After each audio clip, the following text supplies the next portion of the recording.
vieux beaucoup. La biso Gramayas, les formateurs des idées, de génération en génération. Merci. Banza London TV. Mon papa Mbaloberga après moi c'est toi. Sérieux? Ouais. Quand tu vas mentir quoi? Mais oui.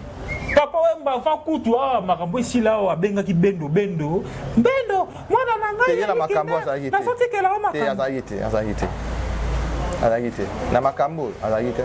Soko bendo mo asi produire ça biki de papa tout ça il fatigue la makambo tout ça. Ngana bi la makambo na te. So papa Wemba c'est makambo nini oyoko. Après moi c'est toi. Après moi c'est toi. Mais ouais. On a podium to na kasa. Te na kuzu skanga na it. Batu bazayite. On a kundimela yo. Oh mais ba masala nga ba yebi ke ngamu na ke no sola na papa bango tu ba fandi ngai Corneli Malongi ya bengi nga na ke sola na fi. Banza London TV. On a commencé à partir Kester. Si on n'a pas parti Pacheco, quels sont les trois des émissions Oyoyo, pour Yoki.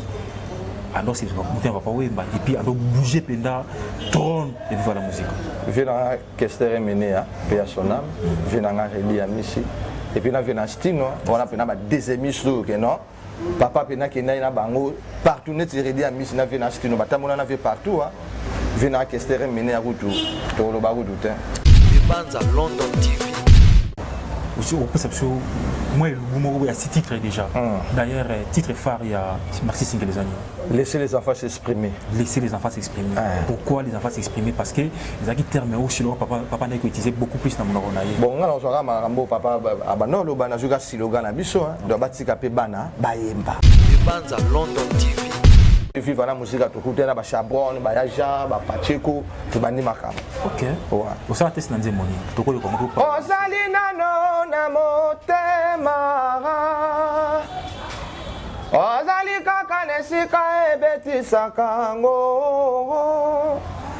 Liwali poni moto te la vezali libonza metika. Okoti. Nasa nzembo na test na nzembo. Wemba bi okoti. Tika. Banza London TV. Ton grand frère, ton collègue artiste et musicien Fali Poupa va livrer un concert c'est 30 octobre na Pullman à Chepaf doit d'entrée $1000. Comment tu as jugé? Il est déjà où ngabe na osana la masana Ronaldinho to pointer wana. Donc il est déjà où na bi ke ba bonne chance na aigle ya iratarati. Vous avez une invitation to yo payer $1000. Nga ma invitation ça tient. Na pela na oya pela mbamo. Ki bandal kaka. Nga la oya mbala moko ba mettre ba mole arcage na Ronaldinho ba bonga mito seni. To pesi makambo. Banza London TV. Général de Fao matumonaye. Mama chala mwana mamu national. Boye bisa papa ke nga naza. Nazo défendre kaka idéologie. Bien chanté, bien rasé, bien parfumé, bien habillé. Banza London TV. Maintenant, quand tu es seul dans ta chambre, ou quand il y a place, il y a logement aux familles, tout ça, papa il va zonguer la kona point nini. Tu as zongué la race na bandi déjà goyé mbaya yaka. OK. Ayaka. Ayaka pela se manifester. Pour ça on a bilo papa ta na bandule na nga na ba rap na saka ba succès au sa na tête. Et ça na comprendre Gramayas sa yaka. Banza London TV.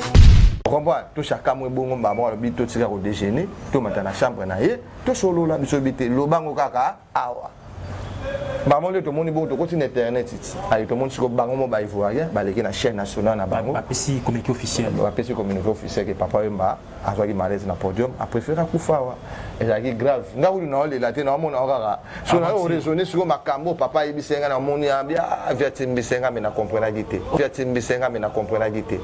Banza London TV. Petit Pacheco a son activité mais a na voix moko boy no chulo ba tapi. Conseil ni yoko pe certains qui jeune frère. Mais faut boulette. Faut la moka. Papa Wemba ayi papa na biso. Ayi pe patron na biso. Donc on zamba abengi aki ko pema. Exactement non le papa ki ko pema bon faut makambo aussi là. Baisser les bras. Photo là qui s'abattu que non papa Wemba n'est plus mais nous on est là. Voilà. Vous comprenez venir partir Pacheco faut à la moka. Banza London TV. Pour nous yemba danger ngaso nazo yemba batu ba matati na ba mire ba masa ba koti seketo et comme si vous na rep ba mosa ko tchanga ba blé ko longola ba chapeau ba tout c'est wana zo defa bilamba batu papa na balcon na mama Amazon biso tozalaki 3 nga na 2 petits nanga moko mama ovi bokitaka kuna na se bopalola kaka tokiti kuna na se tobandi mpe koyemba via bina zwi bino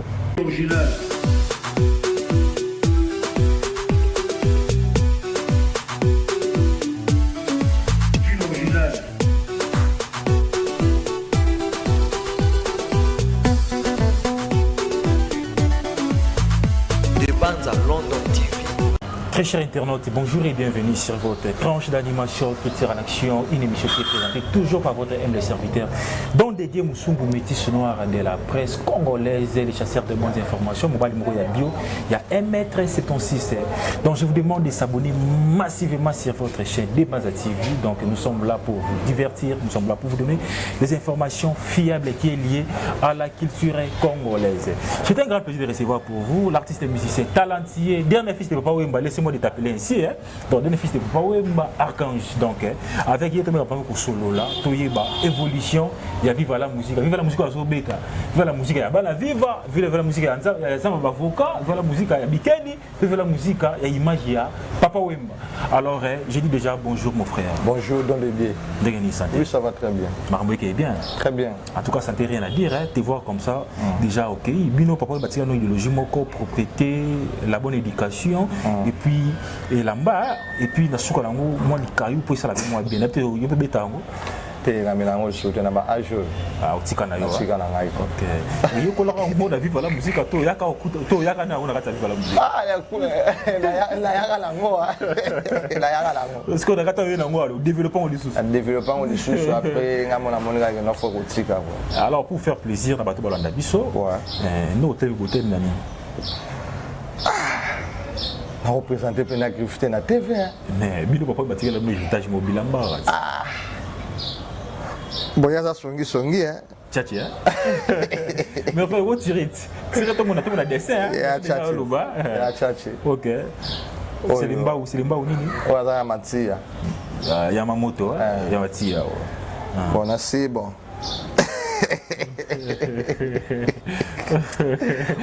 Merci beaucoup, c'est un grand plaisir de recevoir pour vous l'un des artistes congolais, un ancien de Viva la musique. Je ne sais pas ce qui est à Longwa déjà. Tu as un Kati, tu es un ancien, tu as un risque. Si cette émission, tu as une position na Kati la musique ya congolais, Archange. Boni Sango. Ouais, ça va. Musique à Congo est en ouais, mais c'est à Congo très bien. Tout le monde a babilo à Mickey pour toquer de l'avant. OK. Mais musique à Congo ça va, tout bas ça la babilo on a bango ça va. OK. Ça va vraiment. Merci beaucoup. On voulait savoir ton parcours avant ton intégration avec la musique. Parcours Archange jusqu'à Viva la musique et badine.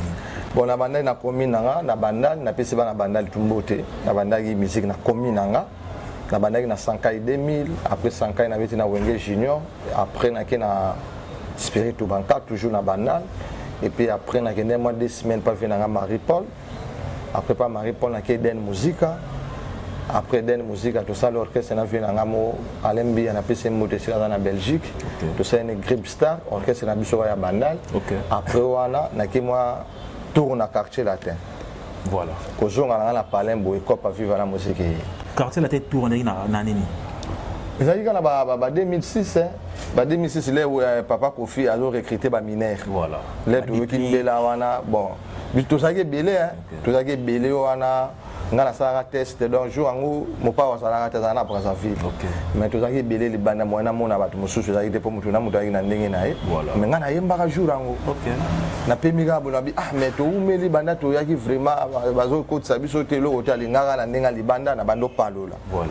Après, bah vraiment, bah bima qui on a bah côte sur la table. Pas moi, bah je numéro na bah bine ni, mon père on a un braza, mais sur la zongi, tout benga ya 565. Voilà. Mais tu joues déjà.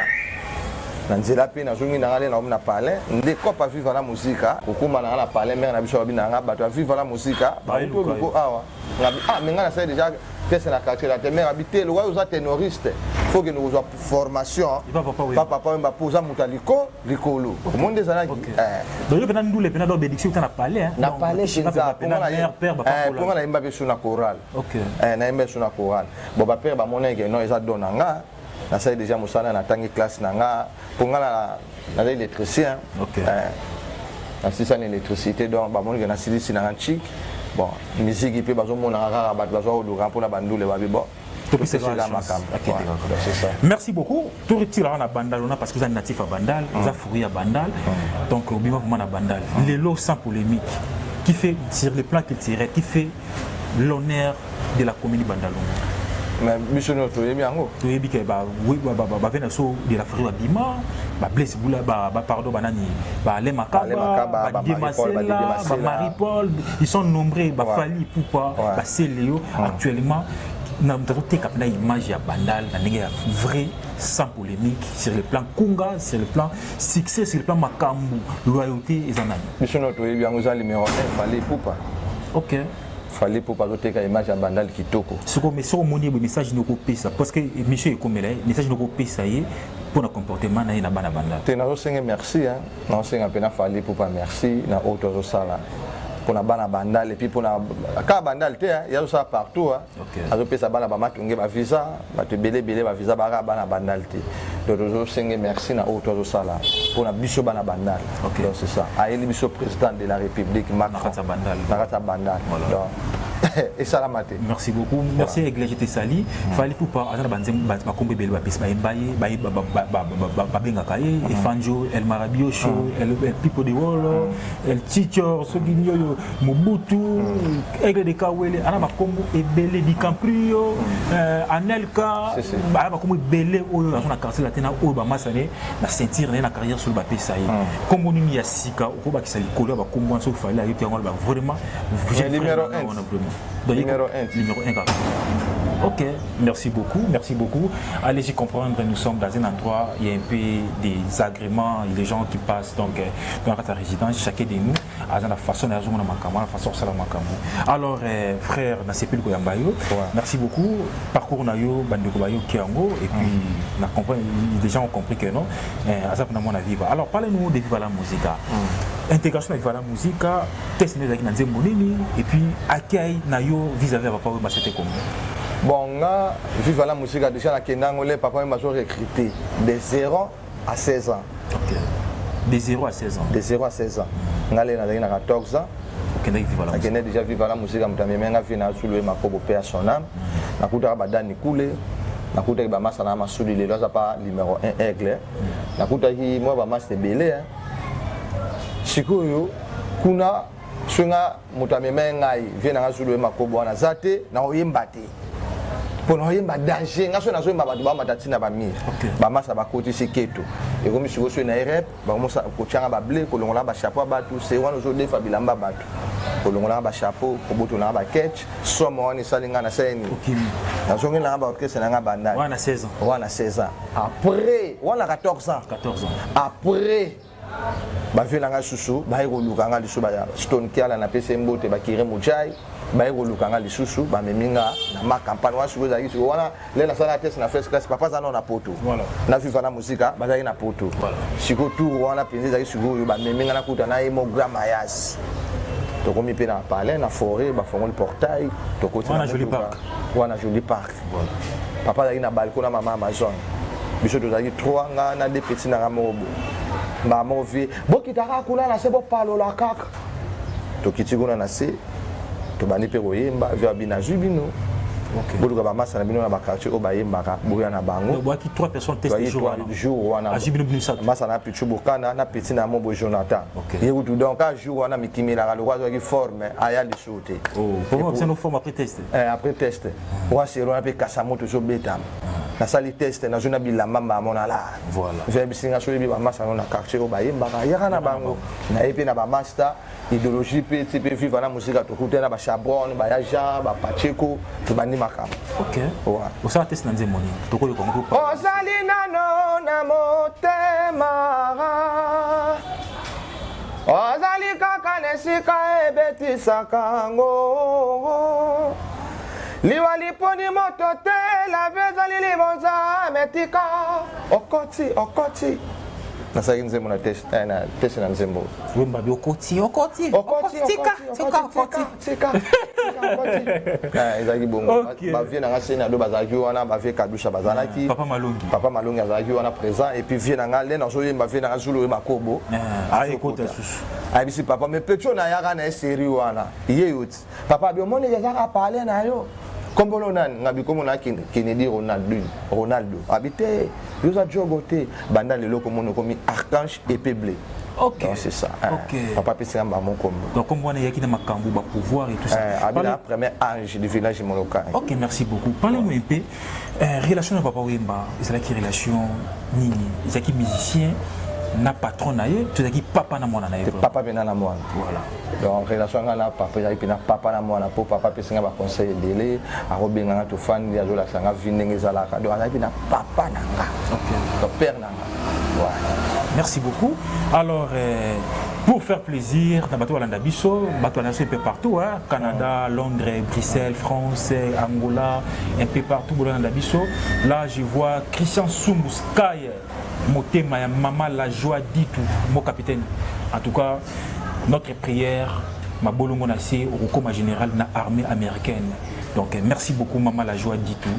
Des bonnes choses à toi, une femme forte.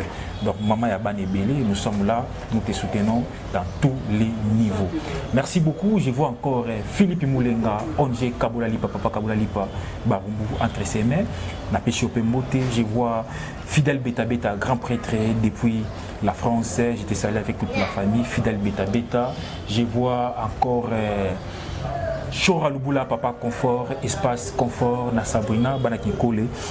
Bana plaza so bokiti na bibo moki bo matika moke espace Sabrina espace confort je peux pas confort sur le boulaza wana pour nous ça bango plaisir en tout cas pour ça bango plaisir tout ka nzembo moko Hello Belina yo Maria Valencia ça dit parce qu'on a voix peine papa oui Jali belo kola jeloué miso mike mino mike o zoto moke na ma papu kote pate pa Jali belo kola Maria e tongo tongo liboso lili na yo na sambelaka Ave Maria mama na Yesu mon santo kolo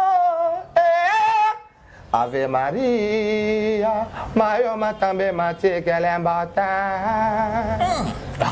en tout cas félicitations le mot que c'est qu'elle a yo Maria Valencia. Merci beaucoup, très content. Voilà l'artiste.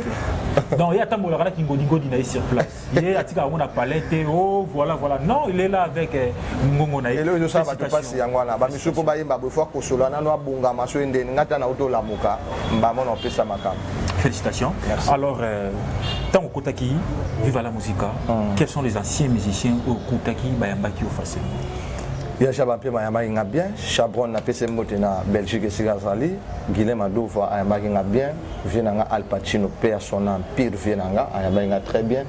Et puis Bantou Bayama bien, Pati Pacheko, Tosha Fulankanda chef na PC Moté, Bob Jamousket, Bayama biso bien. OK. Bayama biso vraiment bien. Alors ouais. Maintenant, tu es allé sur le mot, il y a la réalité, il faut qu'il tire en action, tu ça dit tout bouge qu'il tire vraiment en mouvement, il est en action. Alors dans collège il y a Baptiste Bamissa Papa Wemba avec la deuxiémiste moi belé avec ma collège Mobimba là je vois Yaja Bapema je vois Bendoson je vois encore Christian Lema et puis je vois Pati Pacheko ba vena redi pe bazala ki ba viridi à Missi ba vena Kestino ba vi donc bon t'épargner bango bato yo okutaki vraiment okutaki pene à l'époque bien que Bendo akendaki déjà Pati Pacheko Al Pacino Boulantou deuxième voix Vénassou Agent et qui encore bango wana nde ba des émissions ngala Christian m'appelle attaquer la poteau dans ce bandego je ne sais pas moi ba des émissions okutaki wana ou za peu près ba génération moi Kolandana qui est la plus belle voix au yo-yo il y a pas deuxième sur papa yo qui a dit non il est pendant mise à part Pacheko ina tapi Pacheko pendant kunduloa Pacheko do bino to boko sala mais boki tapi mo boyana skoti monama na PC bambote wa Pacheko deux fois tout dans la deuxième voix mo il y a mystique il y a boko yana bino bochepe ba de mais boyoka tapi moko boye wana skoti monama ari mystique so bossa classement tu as besoin il y a 3 deuxiémistes oyo parce que ça monter papa Wemba sur ta connaissance parce que tu sais tout à l'heure il va pas monde partager sur la musicien na papa té sur la papa na moi je pense que même ma papa on doit être un peu secret sur les trois deuxiémistes où les cas de la musique, à commencer par Parti Kester, si n'a pas parti Pacheco. Quels sont les trois deuxiémistes où Yoki? Alors c'est et puis alors bouger pendant trône de vivre la musique. Venanga Kester mené paix à son âme, venanga Redi Amisi et puis na venanga Stino, on a pena ba deuxiémiste que non. Papa pena qui na bango partout net Redi Amisi na venanga Stino, batamona na ve partout venanga Kester mené à Rutu, to lo ba Rutu. Donc bango na ba pena trois deuxiémistes pena que non. Papa ba no ebisa que non. Ah non. Ça est mystique de bango. Donc il y a une deuxième voix dans l'idéologie à trois personnes. À trois personnes. Ok. Merci beaucoup. Quels sont les beaux souvenirs où vous bénéficiez de vivre la musique? Les souvenirs sont tellement belés. Nous en Afrique Mobimba et puis les gens archange pour papa et puis surtout on a savoir faire quoi. C'est ça. Les souvenirs sont belés et belés. Ouais. Ok. Merci beaucoup. L'actualité nous oblige. Petit Pacheco a son activité, mais à son voix mon robot et notre tapis. Conseil New York c'est que j'ai une frère. Mais faut boulette. Faut la moka. Papa wemba ayi papa na biso. Ayi pe patron na biso. Donc on zamba a bengi aki ko pema. Et ça te non le papa ki ko pema bon faut makambo aussi. Baisser les bras. Photo là qui s'abattu que non papa wemba n'est plus mais nous on est là. Voilà. Vous comprenez venir partir Pacheco faut à la moka. Asala makambo ndenge biso do baleki mais toujours ça be fort yaza ya nanga donc conseil na opesa ye ala muka est-ce que la musette na makundulu na imoko pour soi qui on épicé moi nostalgique alba pina te façon de la faire na koti si recours pe na jouer ya noter asolo binanga nini na problème nanga bakotaka boloko soki obuki mibeko inodingaka na sala onga na sali Sylvie pona koma mopaya lela ya na motema na ya zongiselanga ata eyano pona pimisa mabanzo manga moto epelinga moto awa nazali moyave. C'est ça. Merci beaucoup, merci Archange, la chanteur par excellence, le chanteur par excellence. Merci beaucoup, très content de te recevoir sur cette émission. Je pense que Banapoto Waza partout à la RCP là, toujours qu'il n'est pas qui toque. Alors, Archange, la mort de Papa Wemba, tu étais sur place, dans le podium, dans la Côte d'Ivoire. C'est ça. Tu as qui dans le festival, fais-moi. Fais-moi. Dis-moi, comment vous avez géré les émotions quand Papa Wemba tombé par terre? Bien sûr, Papa n'a pas joué, c'est grave. Tout ça qui bien, jeudi, si je ne me trompe pas, jeudi, le même jeudi, on a un concert, il y a 45 minutes, il y a un concert privé, il y a une autorité. Libérer peu moins Paco Lami na bango. Libérer peu moins Paco Lami. Toujours na biso pe hôtel, papa pa ken hôtel na ye. Je dois les gars na bien vendredi pe papa ye na ye ndenge zalaka to fandi ba chanter, toujours seka, toujours sara divers ndenge zalaka. Samedi to kutana na été. Samedi to kutana été abenga chef abi entre Archange na Guilhem Adova mo c'est la nga balance à micro na nga pour moi na ya balance ya dépôt na kota ki un peu retard. Voilà. Comprends? C'est assez reposé. Na c'est reposé moké, ma petit ba ça la balance et puis nga na ça la balance à micro papa. Et les gars qui n'ont pas de samedi, on a été. Tu as papa dimanche, 5h. Pour que tu prestes 5h. Ok. Ouais. Tu peux me c'est aujourd'hui 3h. Tu es place au photo presté, tu fandi. Dans mon Cornélie Malongi, manager, na mission PC Mbote à Paris. À Bengi Nabi Archange. Vous avez déjà un Nabi, oui, bisou déjà déjà un Nabi. Bon, bisou déjà un Nzela. Toujours comme. Badina papa. Badina papa. Et puis, bah, au coma. Ivoirien répertoire au biso de ça qui a bango kuna bazana banzembo ba on peut balingaka essayer il faut modifier répertoire ba modifier la couleur na bango beaucoup de la couleur na bango ba bengi to chapa papa na masana ngai clavieriste na biso père son âme seda ba ke ba changer répertoire na papa ba présenter biso répertoire à tout monde nzembo to yimba boye ah OK après papa tindi so ko on est manongi bengi na Archange ko on est là ya bengi na tei to solo na papa. Après, tu m'as dit, tu as podium. Il était fort. Oh, toujours yemba. Je papa simbi micro, mais à ce kita. On a la 40e chanson yemba qui déjà. Ouais, déjà, tu as la 3e chanson. Ou papa yembi. On a commencé sur la Seben. Ok. Tu as dans la Seben. Il y a Anna Lengo. na moni siko vie asimbi micro mo sani azokita so na la vie ça spectacle vie ça là nini bou via kuimba mongo na rapidité nakina simbi vie simbi ba masa mchope bayaki tonongoli papa ba chapeau ba chaussée to kaza ki toufma ba croix rouge baye pour aki prévu ce aussi ce concert wato qui na province le roi ba matali na bango pour ba bagage ezaki déjà na bis voilà les ba mimi papa en hôpital to gena le sauter to zongi sur hôtel to fa un hôtel to momo na kisa se ko mobenga neti ngalo wana somba sima ba ivoirien na moni siko kini ko mobenga nga o akashuna bozandeni ba président Sam Chitu na PC Mbote bazo benga nga ba selo scram ba to bele ba benga nga to ko simba mon internet to mon ndenge sikoyo ba publier papa akufi il que la biso papa kufi ba mongo nga na douche Cornelia bengi nga lisusu o archange ne nous a ngabite na douche na laver mais na ole là o tende nini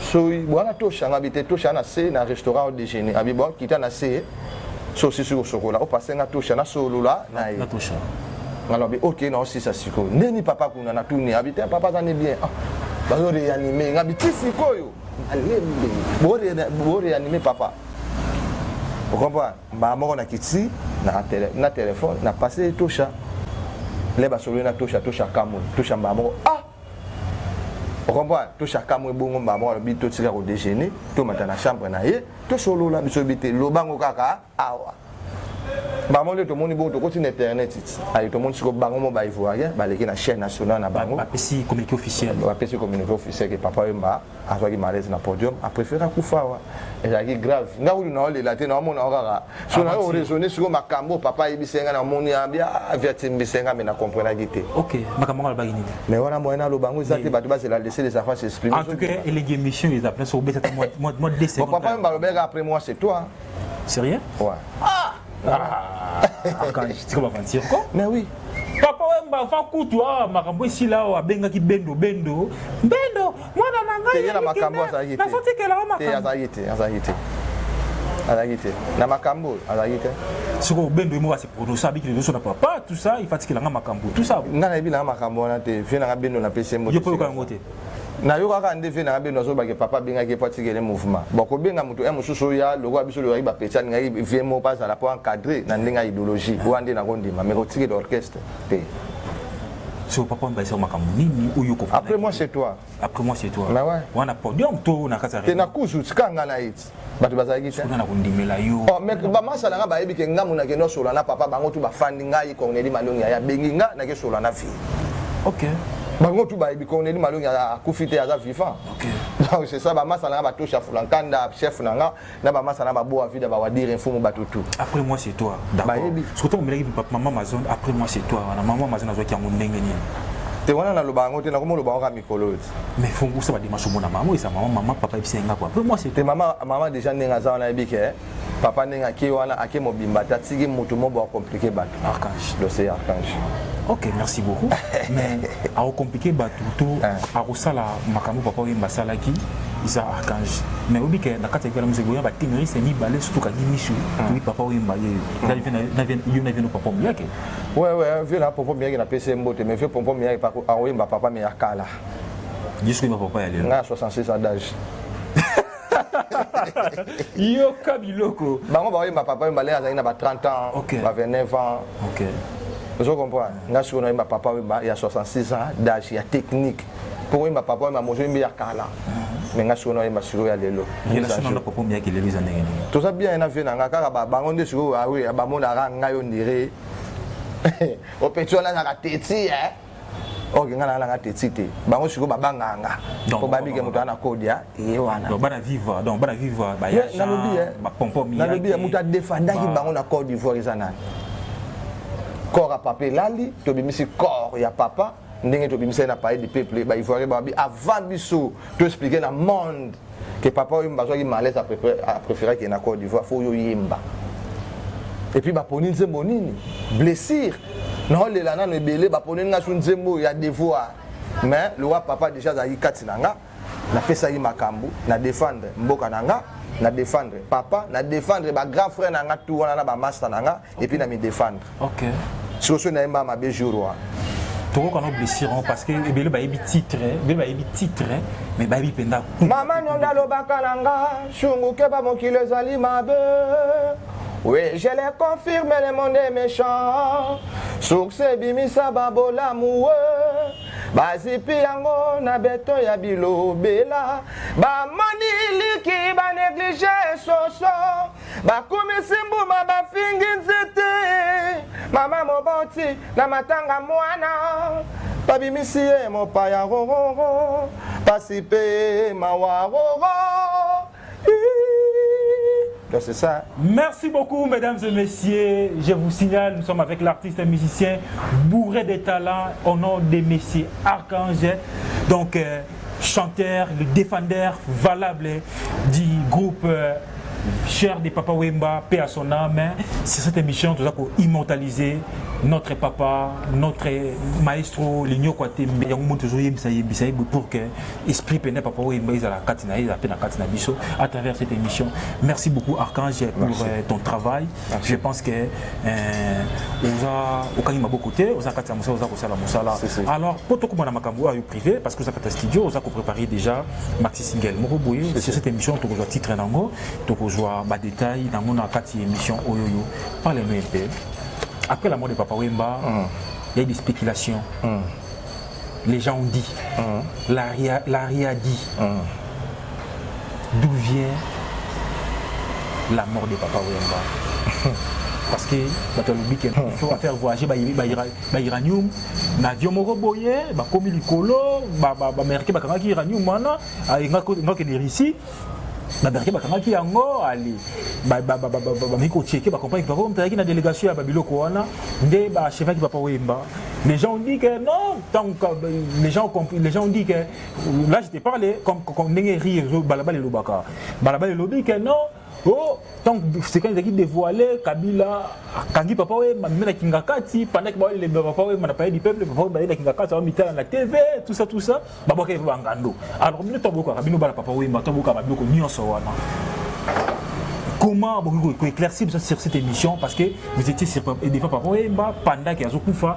Donc, vous expliquez la véritable mort de Papa Wemba. Bon, oui, que communauté congolaise n'a habité toujours qui est wapi. Pour tout comment créer ma camboa et comme il paye à solo. Mutumo barola la à la disson pené la ma batupé bandimiango. Papa m'a déjà le bagiango. Non, que mon kola souka, non que devant public nanga. À salele yango, mais batu faut pas sosolelo ko na via le bagit. Vous comprenez grand mariage à le bagit non, à aucun devant public naé. Obi que makamuno sotolobaka.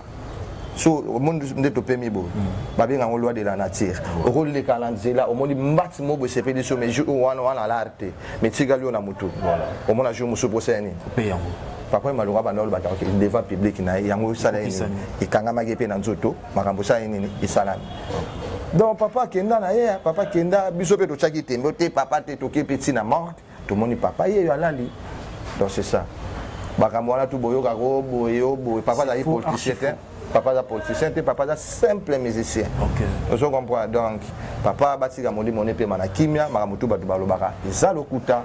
Maintenant quand tu es seul dans ta chambre au mikangé na place il y a logement au famille tout ça papa il va zonga la kona point nini.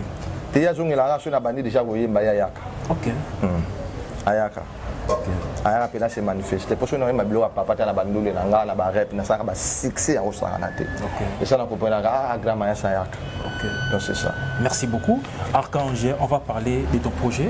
Projet aux Anamo Mikolo, Toyo qui au projet Mou dans la studio déjà, on a enregistré. Au ça là aussi au perception moi il y a 6 titres déjà. D'ailleurs titre phare il y a Maxi Single les années. Laissez les enfants s'exprimer. Laissez les enfants s'exprimer.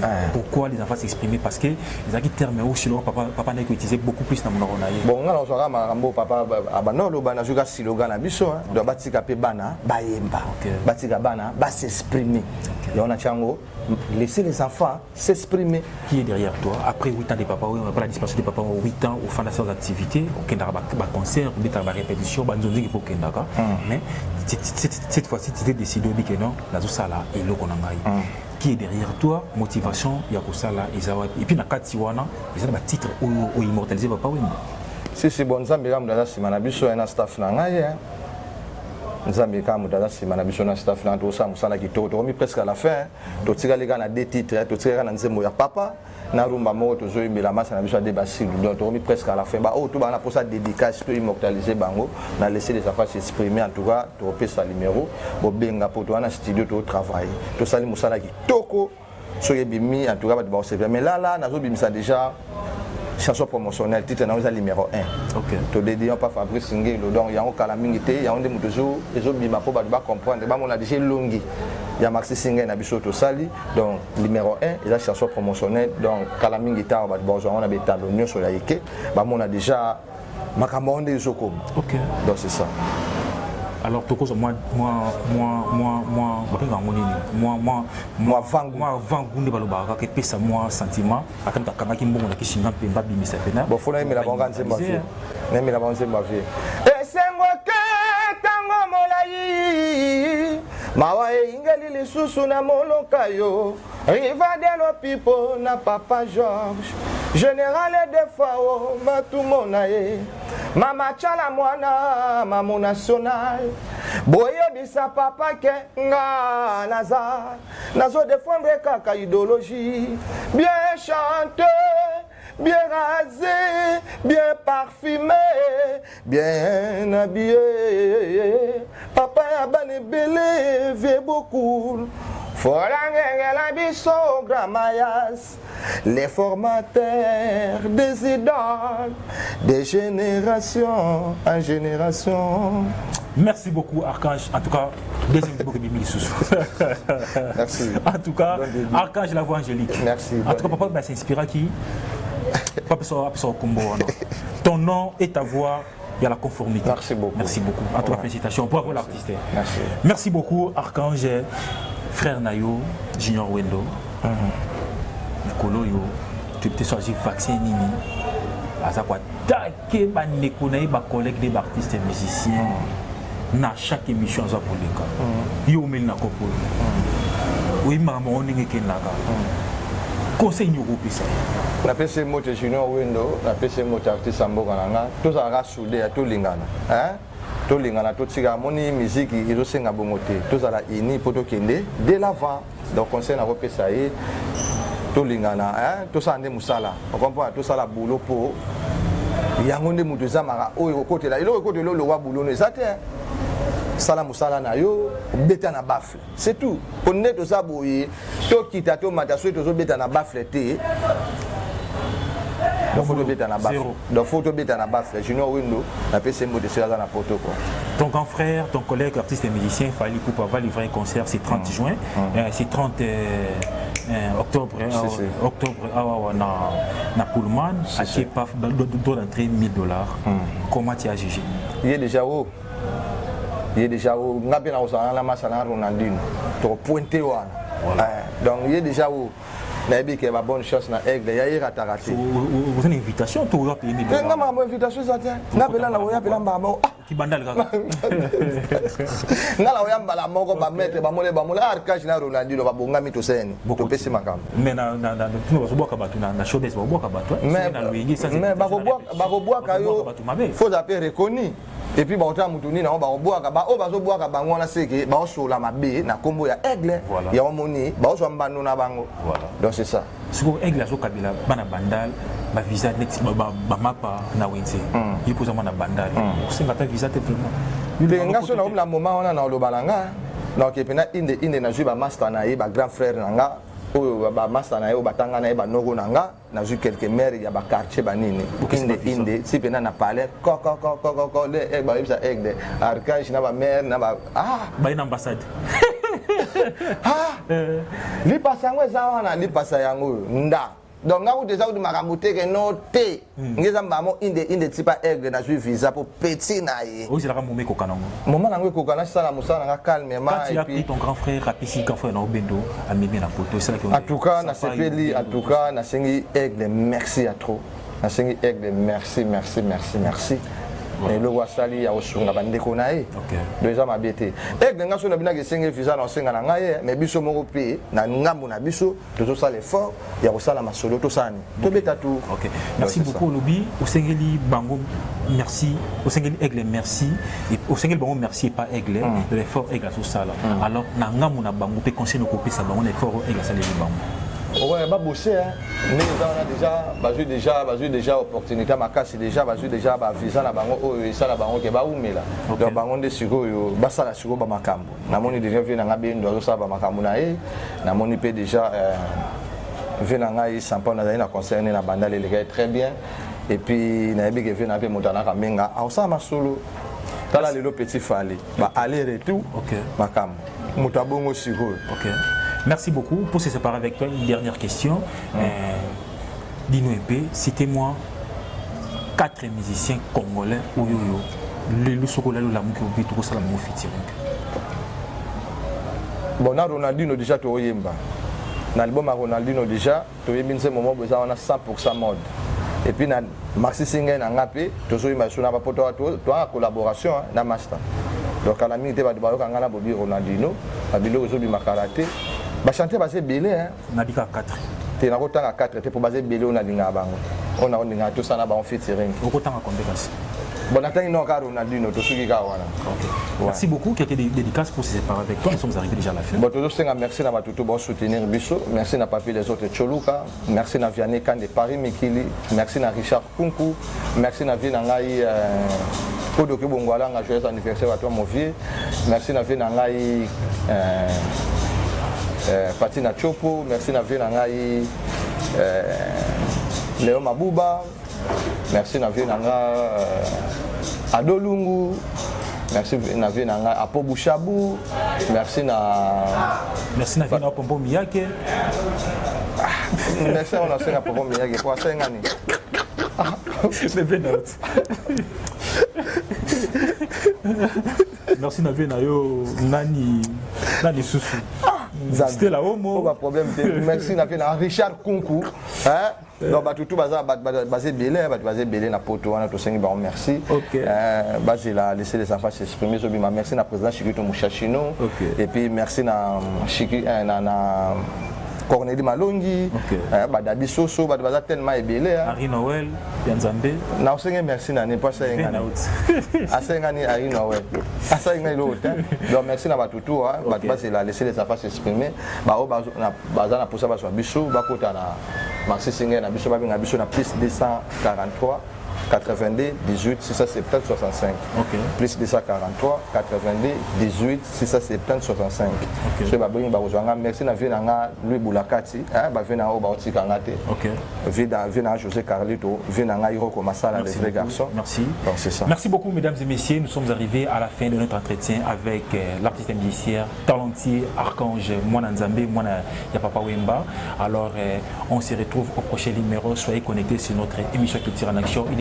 Les actualités à tout moment, cette émission est toujours présentée par votre humble serviteur de Mousson, Papa Bio, Papa Propre, Mobile Mogo et M76. On se retrouve au prochain numéro. Soyez connectés. Merci. Masalanga Tchotcholi, mon apoto. Papa Bale Belé, vieux beaucoup. Les formateurs des idées, de génération en génération. Merci.